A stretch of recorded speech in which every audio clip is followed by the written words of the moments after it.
What's up, guys? Brett Okamoto from ESPN alongside Tim Welch, who is, of course, the coach to Sean O'Malley, who it just was announced. Big title fight in Boston against Aljamain Sterling. Sean O'Malley was in Newark. He was on hand for that title fight between Sterling and Henry Cejudo. We all saw what happened in the aftermath of that. I don't believe I saw you, Tim. You were not in Newark, correct? Where were you at for the fight?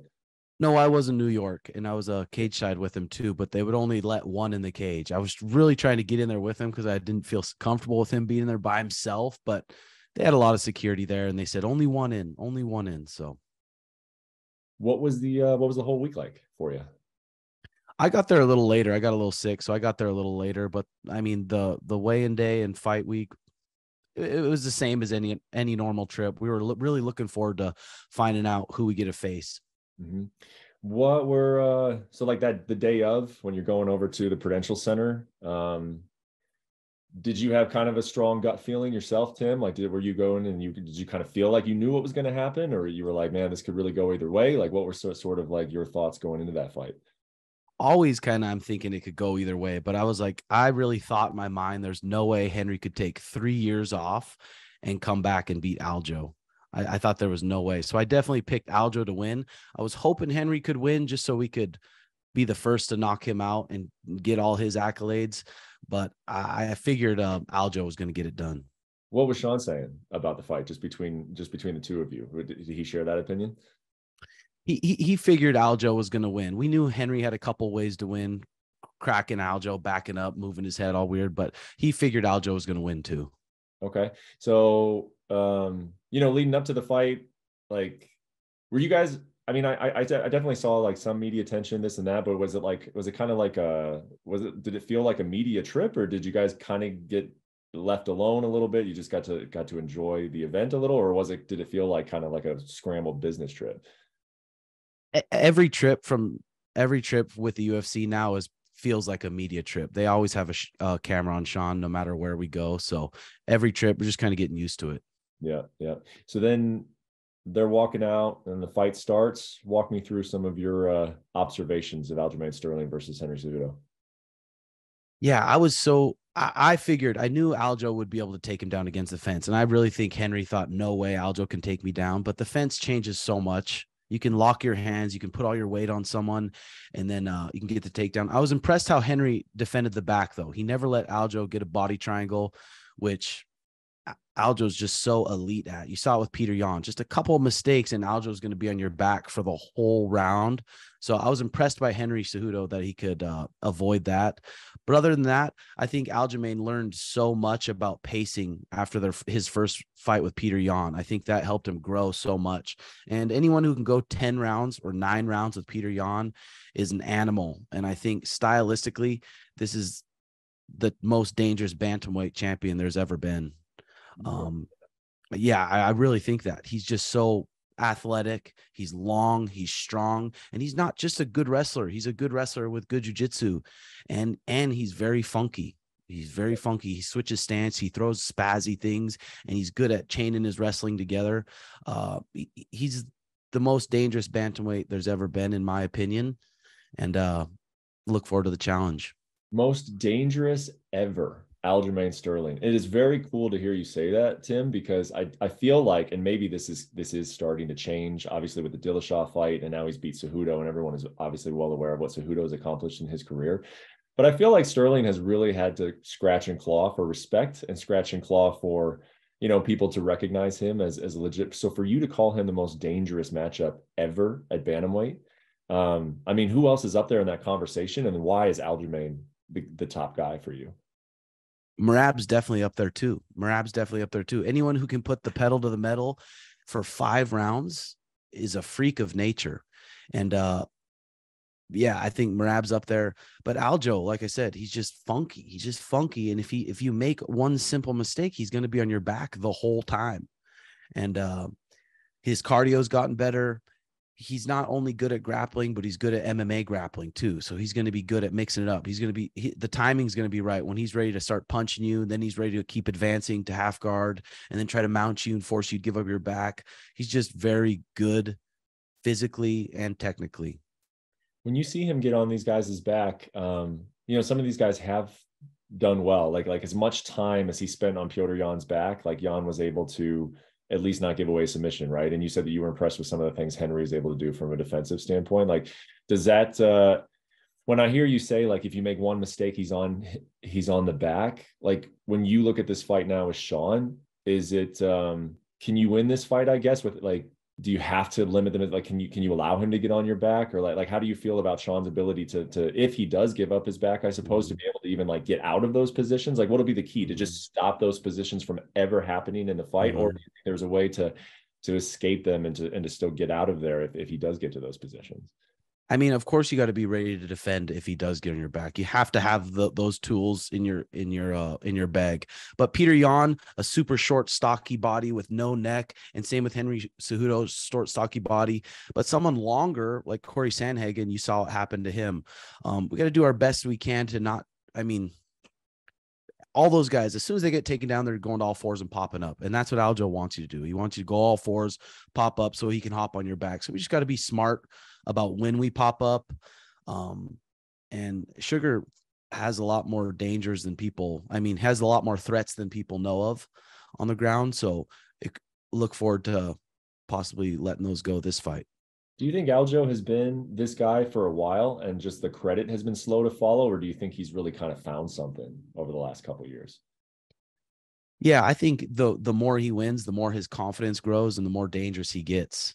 And spending all that time in the cage with someone like Peter Yan and all the time in the cage with guys like Henry Cejudo, I just think that's going to grow his confidence and just grow him as a competitor even more and more.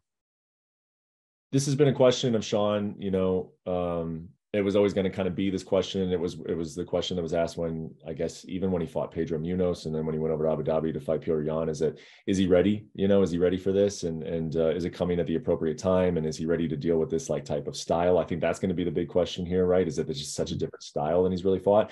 So as his coach and as somebody who's obviously been there throughout his entire career, how ready is he for this moment, for this opportunity, and then for this specific style that he's going to be facing?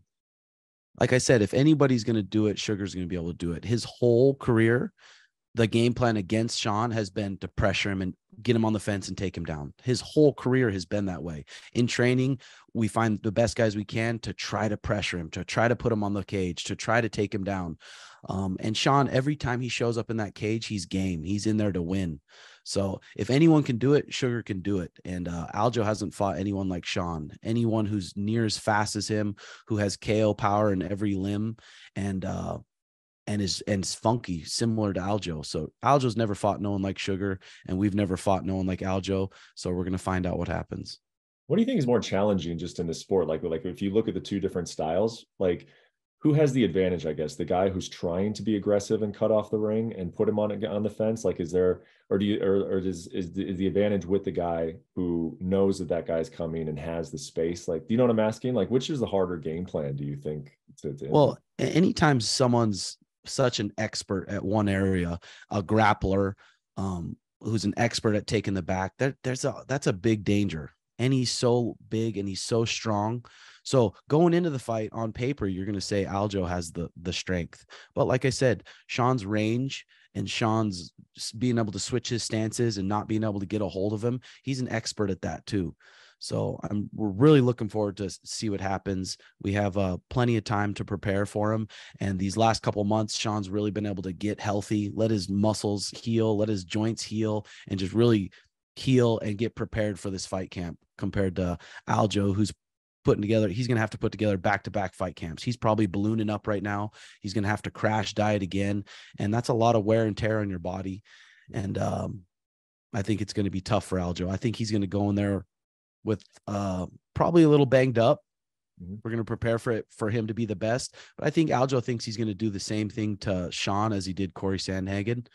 And the big cage makes a big difference also.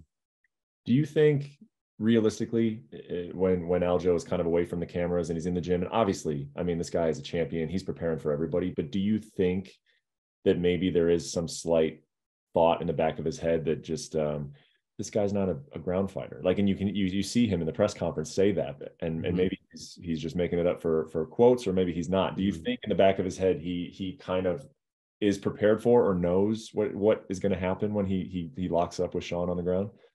Yeah. I mean, Aljo's elite. He's elite. He's not stupid. So I think he's saying that stuff, but he knows the type of grapplers we're training with. He knows that we've seen very good grapplers before. Maybe not quite with his style, but we're not short on long, lanky wrestlers who are good at jiu-jitsu. So I think he's smart, and I think his team's smarter than that. But I do think he thinks it's going to be easier than it's going to be. Mm-hmm. You've mentioned his strength a few times. What role do you think, or what part will strength play in this fight, do you think? Like when they lock up, is it a concern of yours, I guess, that maybe like he'll just be physically real strong in those positions? I mean, when you mention his strength, like what role in the fight is that going to play? Yeah, I think if you get stuck on the fence with him and he falls into a double leg and he's putting all his weight on you, I mean, into you and driving off the canvas, putting it into you in the fence. He's super long. You saw on Henry Cejudo, Henry did such a good job at shutting down his takedowns in the open, but still, Henry still had his hand. I mean, Aljo still had his hands locked from a long ways away. And that's where he's good. He's going to be able to shoot, and you're going to be able to initially shut it down, but he's going to keep going and keep crawling up your body. A big key, and everyone knows it. It's not a secret, but we've got to stay off the fence. Mm-hmm. I talked to you about some of these moments, and I'm always kind of like, it always sticks out to me, Tim, that just like, because you've been doing it now for so long, that it just doesn't seem like your heart rate goes up in the same way that I would think, like, most of us would in these situations. But when you're sitting there cage side and Sean's got, the bright red jacket on and he jumps up into the octagon, like, it just seems like fun, right? I mean, what's going through your mind, and like what is that like for you to like see a buddy of yours like go up into the cage and like have these kind of like drama moments on film? Like what was that like for you in Newark? It's pretty cool. It's pretty cool to just get to that moment, especially with Sean, because it seems like not long ago, we were both flat broke, living in a dumpy apartment, worrying about how we're going to make next month's rent. And now for him to work so hard and get to the spot he's in, it's pretty awesome. But to be in those uncomfortable situations where, you might get in a fight, those are pretty comfortable. We've been around fighting for almost 15 years now. So it's a pretty comfortable spot to be in. How frequently did that happen where you guys would be talking about how are we going to make rent this month? That would happen a lot. I mean, he was always pretty good with his money and managing his money, but it was always down to the little brims. Like, we wouldn't be able to eat fancy. We wouldn't be able to do all this stuff. We drive around in crappy cars. And a lot has changed in the last 10 years. After the fight, what was it like? Were you guys just talking about the matchup already, or like what was going on immediately after the fight when you guys went backstage and then wherever you went afterwards? Just still kind of alert backstage, because there's a lot of guys that are jealous, and there's a lot of guys that you never know what they're going to do. They want to get their face on the camera. So still backstage in the events, you got to kind of stay alert. But when we got back to the hotel, we were pumped. We were excited. Aljo's a huge challenge, and we're excited for the challenge. Did you know leaving the arena that it was going to be Boston? It was going to be August in Boston? They mentioned it. They mentioned it to us before and wanted to keep it kind of DL. Yeah. So yeah, we kind of knew. How do you feel about and I'm again, like you kind of just you go with the flow on all of these things, but how do you feel about, like, this is the title fight, this is kind of what you've been envisioning, this is what you've been working towards, title fight against Aljamain Sterling in Boston? Like, does it feel right? Like do you have any sort of feelings towards Boston as a location, or like how do you just feel about the way it's come together? Not really so as Boston a location. I mean, pumped because when Sean takes him out, that whole place is going to erupt. But really right now we got to just focus on what we can control and get with the team and get the right game plan and just focus on our ways to win. How do you prepare for someone who's funky, like you said, like someone who just does things a little different? What is the best way to try to prepare for that? Yeah, that's always going to be the toughest part. The grappling is a little bit easy to mimic because, like I said, we have good grapplers, but people who can mix it together so well, like Aljo, that's going to be the tough thing. But also for people who fight Sean, they try to find people who switch stances and do all this. And you can do that on paper, but until he gets in front of you, you don't really understand what it's like. So I'm excited to watch Sean fight someone who drops their hands as much as Aljo. And I think Sean's going to be able to find his chin a little bit more than Aljo expects, because Aljo's the guy who now he kind of bounces around, stays at distance, gets funky with it. But like I said, if you come in there and you start dropping your hands against Sean and making a mistake, he's going to find your chin. Yeah. And is that kind of how you see this one going? I remember when we talked about Jan, one of the things that stuck out to me was you were like, if it goes a certain way, I think that we do have the opportunity to make him look almost silly, you know, and, and that, I think that happened in sort of moments in that fight, but that's not really exactly how the fight played out. But I thought that was, I always find it like very interesting to get your thoughts of like what could happen in the fight, because obviously you're studying it more than anybody. How do you see this fight going? Do you see him kind of finding, like, limiting the mistakes, staying off the fence, and then because of the way Aljo keeps his hands low, connecting, or like how do you see the most likely result on this one? I see on the in-betweens, after a failed shot where Aljo thinks he's coming up, or after he gets off balance a lot. You see it against Peter Yan. He gets off balance and starts turtling up. And I see in those in-betweens, I see that's where Sean's going to find his chin and hurt him. And just like everyone else, got to stay super composed when you hurt the guy, because you hurt him and you can empty your tank real quick, especially in a 5-round fight. So once we do hurt him, because we're going to hurt him, it's going to be important to stay composed. Yeah. Yeah. And last thing for you, Tim, I also think it's very cool when you guys talk about just like, we're excited for this fight because of the challenge. It is just such a challenge, Aljamain Sterling. When you look at the sport as a whole, regardless of weight class, like, and like everything's going just very well for Sean. Obviously, if he wins this fight, he's going to be a champion. What are like the top 3 challenges realistically that you would love, you would just like, as someone in Sean's corner, you would love to see him go up against? I'm looking forward to the challenge of just a really good grappler, and looking forward to the challenge of a 5-round match, and going against other coaches who are very smart. They're going to have a good game plan, and his coaches are going to make sure Aljo respects Sean. So going against a good team, the 5 rounds, and going against a strong MMA grappler like Aljo, those are the challenges to look forward to preparing for. Or actually one more, because it stuck out so much after October, is that Sean was like, I need to stay focused. I can't, even if I don't have anything, you know, coming up on the schedule, I need to just make sure that I'm focused on this part of my career. How was it, you know, over the last 6 months or so without something on the schedule? Were there any kind of distractions? Were there any kind of temptations to step away from the gym, or has he been really dedicated to the craft this whole time? There's been so much like opportunities. You get 5 opportunities every day to go make some money, to go travel. But him having his daughter and his family, and he's really starting to enjoy his family life, that's kept him very grounded. And he really does care about his body and his health and his longevity. So that hasn't been an issue. Just stay in the course. Is basically camp started? I mean, in your mind, is it like kind of camp right now?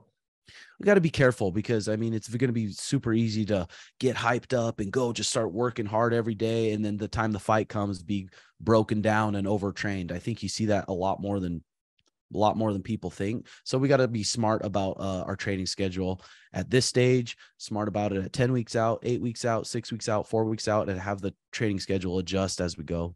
Yeah. Well, you guys have been doing obviously a phenomenal job. You've been bringing a very professional element to it. So I appreciate you, hopping on, talking to me right after the fight gets announced, and we'll do another talk as the fight gets closer. But August it's far away, but it's not too far away. And I'm really looking forward to the fight, man. So thanks for hopping on, and we'll do it again soon. Awesome. Thanks a ton, Brett. See you later, brother. Thank you for watching ESPN on YouTube. For live streaming sports and premium content, subscribe to ESPN+.